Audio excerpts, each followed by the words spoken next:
pro-Russian groups in Ukraine how to use cryptocurrencies to help save money on your military bills.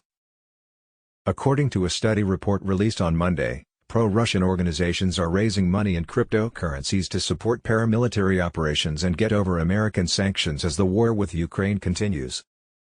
According to DRM Labs, a provider of digital asset compliance and risk management services, since the invasion began on February 24, these fundraising organizations had amassed $400,000 in cryptocurrencies.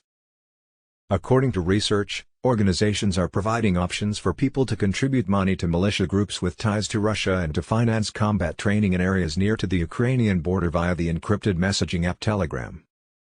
Task Force Rusich, which the U.S. Treasury describes as a neo-Nazi paramilitary group that has participated in combat alongside Russia's military in Ukraine, is one of the organizations DRM Labs identified as raising money.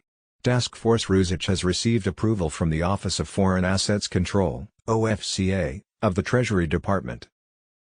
DRM Labs learned about this group's fundraising efforts via a Telegram channel for things like radios and thermal imaging equipment. According to the report, the Novorossiysk Aid Coordinating Center raised about $21,000 in cryptocurrency, primarily Bitcoin, with the goal of purchasing drones. The center was established in 2014 to support Russian operations in Ukraine. Following its aggressive invasion of Ukraine earlier this year, which was intended to cut it off from the international financial system, Russia was subject to a series of sanctions. There were worries at the time that Russia would use cryptocurrencies to avoid these sanctions. However, according to experts, the crypto system does not have as much liquidity as Russia would need to shift money. However, with paramilitary organizations, they are transferring funds on a smaller scale, which is sufficient for the products they need to purchase. According to Ari Redbird, head of legal and government affairs at DRM Labs, these groups are probably using exchanges that don't always adhere to anti-money laundering and other standards. They're presumably off-ramping those monies into fiat currency through non-compliant exchanges, Redbird told CNBC. You are able to accomplish that. At scale, you really can't do it. And I believe that's where we'll ask, will there be more? There will undoubtedly be more. But how much money? In the billions.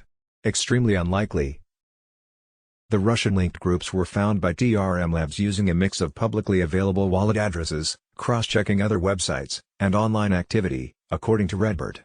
He did note, however, that it was impossible to determine whether these organizations were collaborating with or receiving support from the Kremlin. During the conflict between Russia and Ukraine, cryptocurrencies have gained attention. In order to send donations swiftly around the world, Ukraine has been asking for digital currency.